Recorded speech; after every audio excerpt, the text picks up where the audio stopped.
Michael J. Fox was dangling by his neck on a film set, unconscious, and nobody noticed. It happened during the filming of Back to the Future Part 3. The scene was supposed to be intense, Marty McFly facing the gallows in a dusty Old West town. The audience would be on the edge of their seats. But the danger wasn't acting. It was real. Michael had insisted on doing the stunt more authentically. The box that was supposed to support his weight was barely visible, and it didn't look convincing enough for the camera. So he volunteered to try a new method, balancing himself with one hand between the rope and his throat. On the third take, he miscalculated. The rope suddenly tightened, not for show, not for drama. It cut off blood flow to his brain. His face turned colorless, and before anyone could react, Michael passed out, literally hanging by his neck. Seconds ticked by. The director, Robert Zemeckis, realized something was wrong only when he noticed Michael's body wasn't moving. No twitch, no breath. He yelled for the crew to cut him down. That decision likely saved his life. Michael would later say that those few terrifying moments could have ended everything. But as frightening as they were, they still didn't compare to the other battle he was fighting. Because by then, Michael J. Fox was already keeping a life-altering secret. To understand how he got to that point, we need to go all the way back, to a kid constantly moving across Canada, trying to figure out where he belonged. Michael Andrew Fox was born on June 9, 1961, in Edmonton, Alberta. His father, William, was a career soldier in the Royal Canadian Army Signal Corps, a role that demanded discipline, loyalty, and frequent relocation. His mother, Phyllis, was a payroll clerk who nurtured a quiet love for the arts. She adored classic film and passed that curiosity down to her son. Because of his father's 25-year military career, Michael's childhood was a series of suitcases, rented homes, and new schools. The family moved from Edmonton to cities like North Bay and Chilliwack, settling briefly in each place before packing up again. By the time he was 12, he had lived in 5 different cities. Being the new kid so often forced Michael to develop quick instincts. He became a master observer, reading body language, tone, timing. He learned to win over classmates using humor and sarcasm as his tools of survival. It wasn't easy, but it taught him how to perform, how to be liked. In 1971, when Michael was 10, his father retired and the family finally settled in Burnaby, a suburb of Vancouver. For the first time, he had a chance to lay down roots, and like most Canadian boys, he had one dream: the NHL. Michael was obsessed with hockey. Fast on his skates, relentless with the puck, and inspired by his hero Bobby Orr, he dedicated every spare hour to the rink. He truly believed that if he just worked hard enough, he could go pro. But then puberty happened. While his teammates grew taller, stronger, and more physically dominant, Michael stopped growing. Permanently. He eventually maxed out at just 5 feet 4 inches. It devastated him. No matter how skilled or passionate he was, there was no place in the NHL for a player his size. His dream ended before it began. The disappointment crushed him. But sometimes when one door slams shut, another quietly creaks open. Michael had always loved music. He played guitar, jammed with garage bands, and dabbled in storytelling through songwriting. But it was drama class in high school that changed his life. One teacher noticed his impeccable comedic timing and suggested he audition for a new sitcom being produced by the Canadian Broadcasting Corporation. The show was called Leo and Me, and they needed someone small to play a 10-year-old kid named Jamie. Michael was 15. He landed the role. It paid him his first professional acting check, enough to feel independent, important, and like he had found something he was actually good at. For 2 seasons, he played the mischievous younger brother. Modest success, but it gave him something even more valuable: belief. Suddenly, casting directors started remembering his name. He began getting offers for television movies like Letters from Frank, where he played a troubled teen dealing with alcoholism in the family. His small size became an advantage. He could play younger roles with more emotional maturity than a real child actor. In 1979, he earned a role that changed everything: the stage production of The Shadow Box in Vancouver. The Pulitzer-winning play focused on terminal illness and death. Michael, only 18, played a young man with cancer. The emotional weight of the role stunned critics. They hadn't expected such vulnerability from someone so young. Michael realized acting could be more than a job. It could be something deeply human, a form of truth-telling. And so at 18, he made a decision that would define his life. He would leave Canada and try to make it in Hollywood.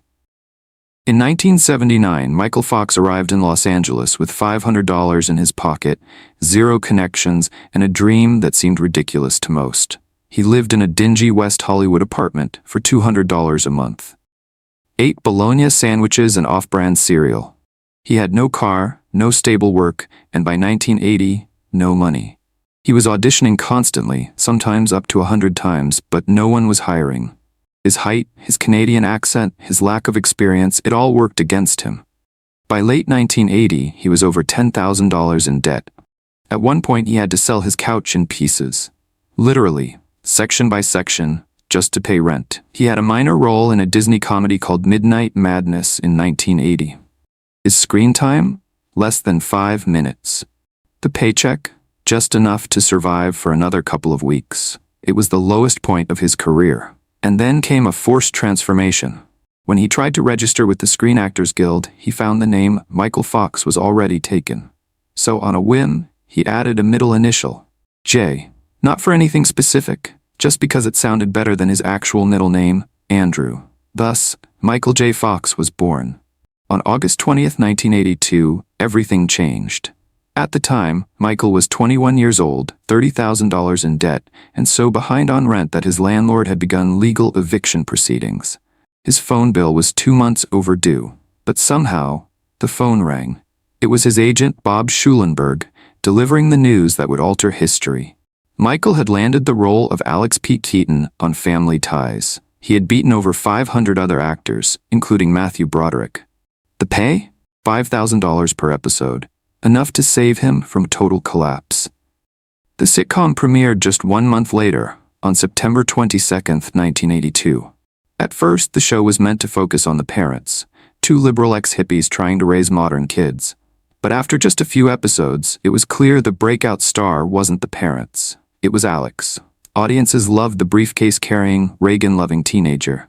And suddenly, NBC executives had a hit on their hands. The show exploded in popularity. Michael was winning Emmys, the ratings were skyrocketing, and that success led directly to Back to the Future. Michael wasn't the first choice to play Marty McFly. In fact, Universal had already begun filming with actor Eric Stoltz. But the vibe wasn't right. Stoltz played the role too dark, too dramatic, and after 5 weeks of filming, director Robert Zemeckis made the agonizing decision to replace him. Michael J. Fox was cast, but there was a catch. He had to keep filming Family Ties by day and shoot Back to the Future by night. From January to April 1985, Michael worked from 10 a.m. to 6 p.m. on the TV show, then headed straight to the movie set until 2:30 a.m. Fridays were even worse. Rehearsals, live tapings, then overnight filming. It nearly broke him. His co-stars had to physically carry him to bed some nights. He was so exhausted, he once tried using a camcorder on set, only to realize it was a prop from the movie. But the hard work paid off. Back to the Future became a cultural phenomenon, earning nearly $400 million on a $19 million budget. It made Michael an instant movie star. Sequels followed. Teen Wolf, The Secret of My Success, Casualties of War. He hosted SNL, starred in Spin City. He was at the top of Hollywood. But the truth was about to catch up to him. It was 1991. Michael J. Fox had just wrapped Back to the Future Part 3 and was filming Doc Hollywood, a light-hearted romantic comedy that should have been just another hit in a long string of box office successes. But then, something strange happened. While brushing his teeth one morning, Michael noticed a twitch in his left pinky finger. At first, it seemed like nothing. Stress, fatigue, maybe even muscle overuse from the insane filming schedules he had lived through. But the twitch didn't stop. Within weeks, it spread to his entire hand, so he went to a neurologist. The diagnosis was swift and devastating. Michael J. Fox, at just 29 years old, had young-onset Parkinson's disease. It was a condition doctors typically saw in patients over the age of 60. In fact, less than 2% of people diagnosed with Parkinson's are under 40. He was barely out of his 20s, and he had just become one of the most in-demand actors in the world. Michael's world collapsed. His first reaction wasn't courage or clarity, it was panic. he fell into denial and depression. And as he would later admit, alcoholism. For the next several years, he worked constantly, starring in The Frighteners, Homeward Bound, and later Spin City, all while hiding his diagnosis from everyone but his wife, Tracy Pollan, and a few trusted confidants. He timed his medication down to the minute. Each morning, he'd calculate exactly when his dopamine levels needed to spike to keep his hands from trembling during a scene. He learned how to grip coffee mugs, pens, or briefcases to mask the shakiness. He'd lean on desks or walls in a way that looked casual, but was really anchoring a body that no longer cooperated. And on the inside, he was drowning. He drank heavily, believing it was the only way to silence the fear. He would sit in bathtubs for hours, his head under the water, punishing himself, hoping to sink low enough to hit emotional rock bottom. In interviews, he later said that during those years, he wasn't living, he was performing for his life. By 1998, the physical symptoms were harder to hide. He was starring in Spin City, playing New York's deputy mayor, a role that had earned him awards and critical acclaim. But the mask was starting to crack. The paparazzi had begun taking close-up photos, trying to confirm the rumors about his health. Friends and co-stars were starting to notice subtle changes in his posture, his speech, the tremors. Finally, on December 7, 1998, Michael went public. He appeared on the cover of People magazine and revealed that he had been living with Parkinson's disease for the past 7 years. He was just 37 years old. He feared the truth would ruin his career, that producers would see him as a liability, audiences would lose faith, or studios would stop casting him altogether. Instead, something remarkable happened. The world rallied around him. 2 years later, in 2000, Michael J. Fox did something that even his doctors thought was impossible. He launched the Michael J. Fox Foundation for Parkinson's Research. At the time, most medical research was funded by universities, large government agencies, or traditional nonprofit organizations. These systems moved slowly, were often tangled in red tape, and rarely funneled money directly to high-risk, high-reward research. Michael wanted to do it differently. The foundation focused on speed, direct funding, and cutting-edge science. It partnered with biotech firms, small research teams, and unconventional thinkers. Instead of pouring money into overhead and conferences, it invested directly in the science, and it worked. By 2006, The Guardian called it the largest private funder of Parkinson's research in the world. By 2023, it had raised over $2 billion. Just think about that. A single actor, diagnosed with a neurodegenerative disease at 29, had created the most impactful Parkinson's organization on Earth. But the breakthroughs weren't just financial. In 2010, the foundation launched a long-term clinical study called the Parkinson's Progression Markers Initiative. The goal? To find a reliable biomarker, a biological indicator that could detect Parkinson's before symptoms appeared. For over a decade, scientists worked quietly. Tens of thousands of volunteers participated. Then, in April 2023, everything changed. A team funded by the foundation published results in The Lancet Neurology, announcing the discovery of a test that could detect Parkinson's with 93% accuracy.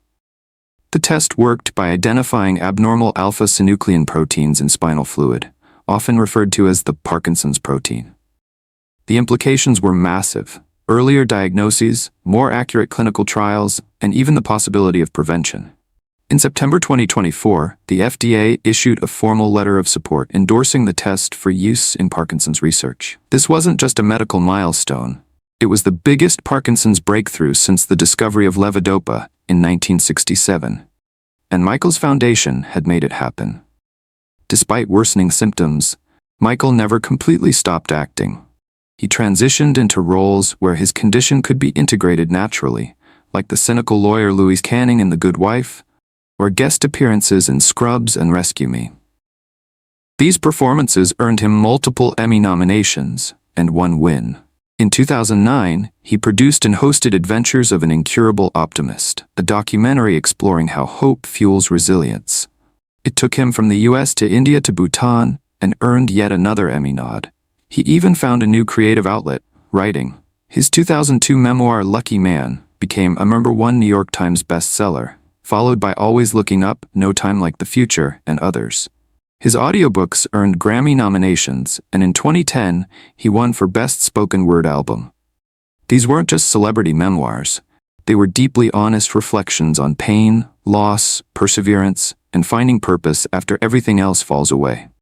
In 2025, after a 5-year hiatus, Michael returned to acting again, with a special guest role in Shrinking on Apple TV+. He reunited with Spin City co-creator Bill Lawrence and joined a cast that already included Harrison Ford, another actor portraying a character with Parkinson's. It was more than casting. It was a statement. I'm still here. On January 4, 2025, Michael J. Fox received the Presidential Medal of Freedom, the highest civilian honor in the United States. President Joe Biden called him a fearless advocate and eternal optimist, praising both his personal courage and the enormous impact of his foundation. The ceremony was attended by other recipients like Denzel Washington, Bono, and Nobel Prize winners, but it was Michael's speech that left the deepest impression. He didn't talk about fame, or awards, or even film. He talked about patients, researchers, families, the people who shared in the daily, grinding battle of Parkinson's. He said the medal wasn't his alone, it belonged to everyone walking that road with him. Later that same year, he announced something else, a new book. Titled Future Boy, Back to the Future and My Journey Through the Space-Time Continuum, it's set to release in October 2025, timed for the 40th anniversary of the film that changed his life. Unlike his past memoirs, this one focuses on a single year, 1985, the year he worked 2 full-time jobs, the year he went from struggling actor to global icon, the year time, as he put it, went rogue, and took me with it. It includes never-before-told stories from the set, conversations with cast members, and reflections on what it means to become a symbol of something larger than yourself. Michael J. Fox is now 64. He has been living with Parkinson's disease for 34 years. He's had spinal surgeries, numerous falls, and lost much of his mobility. He speaks more slowly. He struggles with balance. But through it all, he has not lost his humor or his fire. In July 2025, his wife Tracy Pollan posted a birthday tribute on Instagram. Michael responded in typical style, "I'm not getting older, just more grateful." And that's exactly what defines him. Not just as an actor or advocate or author, but as a human being. Ryan Reynolds, one of his closest friends, summed it up this way: Michael doesn't fall because he's weak, he falls because he's not afraid to fly. Through grit, pain, and constant setbacks, Michael J. Fox built a legacy not only of laughter, but of hope. His films made us cheer. His foundation gave us progress, and his life taught us how to keep going even when time itself seems against us. If this story inspired you, like, subscribe, and hit that bell so you never miss a story that goes beyond the headlines. Thanks for watching.